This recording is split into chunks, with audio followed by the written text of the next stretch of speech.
ज्योतिष और जीवन में आपका स्वागत है। श्री गुरुचरणों में नमन कर श्री गणेश की वंदना करता हूं।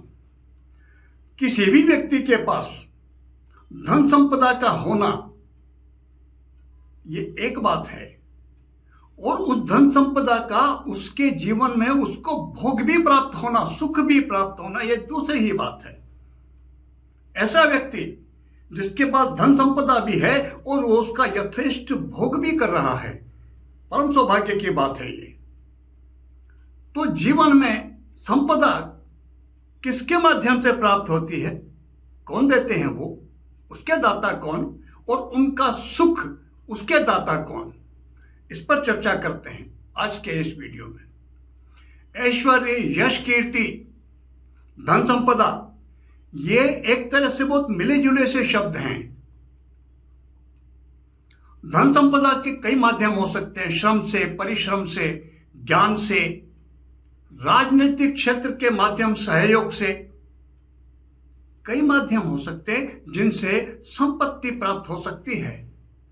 लेकिन उसका सुख मिलना वो एक अलग ही बात है। विवाह का हो जाना एक बात है, बहुत ही रूपवान, सौंदर्य, लावण्यमय स्त्री का प्राप्त हो जाना पत्नी के रूप में, लेकिन उसका सुख मिलना वह एक दूसरी बात है। तो जितने भी सुख हैं जीवन के, जितने भी सुख जो शारीरिक मानसिक दोनों तरह से जुड़े हुए, उनके कारक हैं शुक्रदेव। वही यदि कुंडली में शुभ स्थिति में है तो जितने भी सुख हैं, खान पान के, रहन सहन के, अच्छा पहनना है, अच्छा जीवन जीना है, सुखमय साधनों का उपलब्ध होना है, इन सब की उपलब्धि, इन सब का सुख मिलना, इनमें शुक्र ग्रह का बहुत बड़ा योगदान होता है। यदि शुक्र जीवन में किसी भी व्यक्ति को शुभ फल देते हैं तो ये सब यथेष्ट मिलेंगे ही मिलेंगे। शुक्र सौंदर्य के कारक हैं, लावण्य के कारक हैं, आकर्षण के कारक हैं। किसी की भी कुंडली में शुक्र बली हो तो व्यक्ति का व्यक्तित्व आकर्षक होता है, उसके देह यष्टि आकर्षक होती है, उसके स्वाभाविक से उसके देह को, उसके शरीर को, चेहरे को देख करके स्वाभाविक से एक आकर्षण सा उसके प्रति महसूस होगा, शुक्र बली है। तो किसी भी व्यक्ति का तुला और वृषभ लग्न हो, लग्न में शुक्र हो, तो वो व्यक्ति के व्यक्तित्व को, चाहे महिला हो या पुरुष, उसके व्यक्तित्व को आकर्षक बनाते हैं। शुक्र ज्योतिषी दृष्टि से वृषभ और तुला दो राशियों में स्वग्रही होते हैं। मीन राशि में वो उच्च के और कन्या राशि में नीच के माने जाते हैं। गुरु की राशि है मीन। ज्योतिषी दृष्टि से देखा जाए तो गुरु में, शुक्र में स्वाभाविक मित्रता नहीं है, लेकिन फिर भी उच्च का सर्वश्रेष्ठ परम प्रसन्न शुक्र कहां अनुभव करते हैं? गुरु की राशि में और बुध की राशि में, कन्या में नीच के कारण सीधा सा है। शुक्र प्रतीक हैं स्त्री के और युवा स्त्री के। युवा स्त्री वो स्वाभाविक रूप से प्रसन्न रहती है किसी पुरुष के घर में, पुरुष के सानिध्य में, पुरुष के सहयोग में, एक युवा पुरुष के सहयोग में, सानिध्य में युवा स्त्री अपने आप को प्रसन्न अनुभव करेगी। बालक के साथ उसको प्रसन्नता का अनुभव नहीं होगा। और बुध तो बाल ग्रह हैं, बालक हैं वो। बालक के साथ युवा स्त्री की किसी भी तरह से ना वैचारिक और कोई भी किसी भी दृष्टि से तालमेल नहीं बैठता, तो वहां प्रसन्नता का अनुभव नहीं करती है, स्वाभाविक सी बात है। फिर गुरु के घर में गुरु आचार्य हैं और शुक्र वह भी आचार्य हैं राक्षसों के। हम एक बात देखते हैं सामान्य सी, आप देखें कि जितने भी धार्मिक आयोजन होते हैं, भागवत कथा ही ले लें हम, जितने भी धार्मिक आयोजन, जिनमें कथावाचक हैं, जिनको हम संत कहते हैं, सामान्य जन, संत शिरोमणि जो भी बोलते हैं, उनमें श्रोताओं में अधिकांश संख्या होती है महिलाओं की, युवा स्त्रियों की। स्वाभाविक सी बात, इसके पीछे मन में प्रश्न आना चाहिए, कारण क्या है? कारण बहुत सीधा सा, सहज सा, सरल सा है उसका, कि शुक्र परम प्रसन्न अनुभव करते हैं गुरु की राशि में। तो स्त्रियों के मन में किसी भी संत के प्रति जो आध्यात्मिक क्षेत्र से जुड़ा हो, जो साधना मार्ग का अनुयायी हो, उसके प्रति स्त्रियों के मन में स्वाभाविक सम्मान और श्रद्धा का भाव होता है। यही कारण है कि सदियों से हम देखें तो स्त्रियों के मन में संतों के प्रति पुरुषों से अधिक सम्मान पाया जाता है। यही कारण है। तो यदि शुक्र बलि स्वग्रही तुला राशि में, वृषभ राशि में बलि हैं, अच्छे परिणाम देते हैं। और पुरुषों में तो पुरुषों की सारी शक्ति सामर्थ्य का, उनका बहुत कुछ दारोमदार शुक्र पर ही टिका होता है। यदि किसी भी पुरुष की कुंडली में शुक्र बलि है, उसको परिश्रमी बनाएगा यथेष्ट, और जब परिश्रम करेगा तो प्रतिफल मिलेगा। प्रतिफल में धन की प्राप्ति होगी, धन के माध्यम से सुख वैभव की प्राप्ति होगी। यह तो स्वाभाविक सी बात। स्वास्थ्य की दृष्टि से देखें, आप एक बात पाएंगे, जिन पुरुषों को युवावस्था में भी सवेरे उठते समय आलस्य का अनुभव होता है, सहजता से उठते ही जो ऊर्जावान महसूस करना चाहिए व्यक्ति को, वो प्रातःकाल नहीं करता। कुंडली उठा करके देखें, शुक्र की स्थिति कमजोर मिलेगी। शुक्र कमजोर किन परिस्थितियों में होता? सर्वाधिक शुक्र कमजोर और पीड़ित होते हैं सूर्य के साथ। यदि सूर्य की राशि में हो शुक्र, तो उतने बली नहीं होते। अंशों में कमजोर हो तो भी बली नहीं होते। सर्वाधिक पीड़ित सूर्य के साथ युति में मेष के सूर्य हों और उनके साथ शुक्र हो, और उनके अंशों में 5-7 डिग्री से कम का अंतर यदि हो, ऐसे पुरुषों में शारीरिक दृष्टि से बहुत जल्दी कमजोरी आ जाती है। कारण बहुत सहजता है।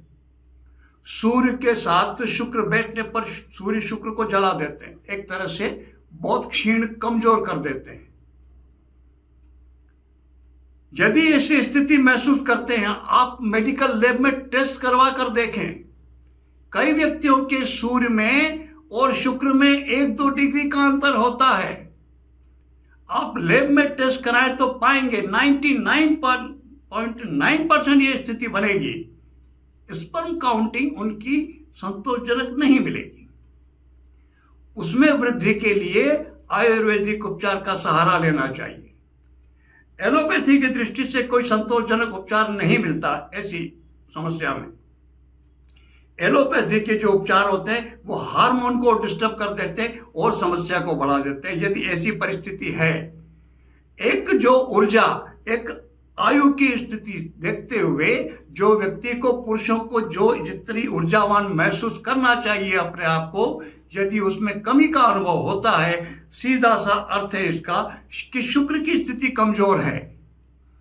फिर वो कमजोरी किसी भी तरह से हो, शुक्र अंशों में निर्बली हो, सूर्य के साथ हो, सूर्य की युति में हो, सूर्य की दृष्टि में हो, कैसे भी, ऐसी स्थिति में सूर्य की शांति आवश्यक है और शुक्र को बल दिया जाना बहुत जरूरी है। मंत्र जाप एक ऐसी विधा है। इतना महत्व क्यों है मंत्र जाप का, साधना का? किसी भी ग्रह का मंत्र का जप करें हम, रत्न पहनने पर एक बात होती है, रत्न केवल बूस्टर का काम करते हैं। यदि जन्म कुंडली में कोई भी ग्रह शुभ अवस्था में हो और उस ग्रह का रत्न यदि धारण किया जाए, वो उसको बूस्ट करेगा, उसकी शुभता में वृद्धि हो जाएगी। लेकिन यदि ग्रह अशुभ स्थिति में हो और किसी भी कारण से या उसकी शांति के विचार से उसका रत्न धारण कर लिया गया, वो बूस्ट करेगा उसको, जैसा है वैसा ही उसकी अशुभता में वृद्धि हो जाएगी। लेकिन मंत्र जाप करने में, व्रत में, दान पुण्यादि में, उसमें क्या होता है? यदि ग्रह अशुभ स्थिति में है तो उसकी अशुभता को शांति मिलेगी, अशुभता में कमी आएगी। यदि शुभ है लेकिन निर्बली है, पूर्ण शुभ फल नहीं दे पा रहा वह ग्रह, तो उसकी शुभता में वृद्धि हो जाएगी। इसलिए मंत्र जाप श्रेष्ठतम उपाय रहता है। जहां तक हो सके मंत्र जाप का ही मार्ग का अनुसरण करना चाहिए। यदि हमें महसूस होता है कि शुक्र की स्थिति हमारी कुंडली में कमजोर है, तो हमें शुक्र की उपासना करनी चाहिए। मेडिकल दृष्टि से देखें, सूर्य की युति शुक्र के साथ अंशों में बहुत निकटता, ऐसी स्थिति में संतान उत्पत्ति में भी बाधा आती है, और होती है तो भी विशेष करके पुत्र संतति के होने में बहुत समस्या का अनुभव होता है। वो कारण वही है उसका, शुक्र कमजोर हो जाता है सूर्य के साथ युति के होने पर। तो शुक्र बलि करने के लिए, शुक्र को की कमी को, शुक्र की निर्बलता को दूर करने के लिए, और शुक्र अशुभ स्थिति में है तो उनको अशुभता को दूर करने के लिए शुक्रवार से प्रारंभ करके और स्फटिक की माला पर नित्य शुक्र गायत्री मंत्र का जप लेना चाहिए, जप का नियम लेना चाहिए। ओम भृगुवंश जाताय विद्महे श्वेत वाहनाय धीमहि तन्नः कवि प्रचोदयात्। ओम नमो नमः। यह शुक्र की गायत्री है। और ओम द्रांग द्रींग द्रोंग सह शुक्राय नमः, यह इसका तांत्रिक मंत्र है। एक माला का जप का नियम गायत्री का लें और एक मंत्र, एक माला तांत्रिक मंत्र का शुक्रवार से प्रारंभ करें। स्फटिक की माला लें। थोड़े ही दिनों में, 2 महीने के बाद आप देखेंगे शुक्र की अशुभता में कमी आएगी, निर्बल अवस्था में है, थोड़ा बली होंगे, और उस पुरुष की, व्यक्ति की, उसकी जो कमजोरी अनुभव करता है उसमें सुधार होगा। किन्हीं भी कारणों से उपलब्ध तो हैं लेकिन उनका सुख नहीं मिल पा रहा, उसमें भी सुधार होगा। जीवन में सुख संसाधन जितने हैं, जिनके माध्यमों से सुख सहयोग प्राप्त होता है, उनकी वृद्धि होगी। इन मंत्रों का जप करना चाहिए। शुक्रवार के मंत्र व्रत का नियम लिया जा सकता है।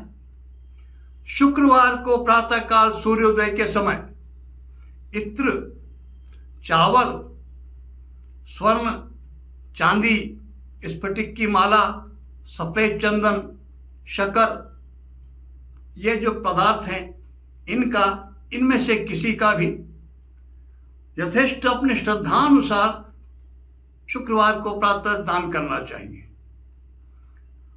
और सबसे उत्तम जो माध्यम है शुक्र को प्रसन्न करने का, शुक्र प्रतीक है युवा स्त्रियों के, युवा स्त्री, युवती स्त्री के कारक हैं और प्रतीक हैं। यदि आपको यह पता चलता है किसी भी माध्यम से कि आपकी कुंडली में शुक्र की स्थिति कमजोर है, तो युवा स्त्रियों के प्रति सम्मान का भाव रखिए, उन्हें यथेष्ट सम्मान दीजिए, बिना किसी स्वार्थ की भावना के उनकी जितनी कर सकते हैं मदद कीजिए। जिन वस्तुओं की मैंने बात की अभी, ये उनको दान दीजिए, और उनके प्रति पूर्ण श्रद्धा का, आदर का भाव होना चाहिए। उनके मन में आपके प्रति जो सद्भावना उत्पन्न होगी, वो आपके शुक्र की जो भी अशुभता है उसे दूर करने में बहुत सहायक सिद्ध होगी, सर्वाधिक सिद्ध होगी। युवा स्त्रियों के मन में आपके प्रति सद्भावना का होना शुक्र को बलि करने में बहुत सहायक होगा। सीधा सीधा सा तात्पर्य यही है। वैसे तो किसी भी आयु वर्ग की हो, हमें स्त्रियों को सम्मान की दृष्टि से देखना है, लेकिन एक युवक के लिए, युवा पुरुष, युवा अवस्था के पुरुषों के लिए युवा स्त्रियों को सम्मान की दृष्टि से देखना, ये अलग ही बात हो जाती है। यदि हमें शुक्र की कृपा चाहिए, शुक्र की प्रसन्नता चाहिए, जीवन में सुखों की, समृद्धि की हमको यथेष्ट कामना है और उसकी पूर्ति भी चाहते हैं, उनका सुख भी चाहिए, तो फिर हमें यह बात, ये जो मैंने निवेदन किया, इसको हमारे व्यवहार में हमें शामिल करना ही होगा। करके देखिए। भृगुदेव वो आपके जीवन में सबके जीवन को सुख संपन्न से समृद्ध बनाए, सबको यथेष्ट सुख प्रदान करें।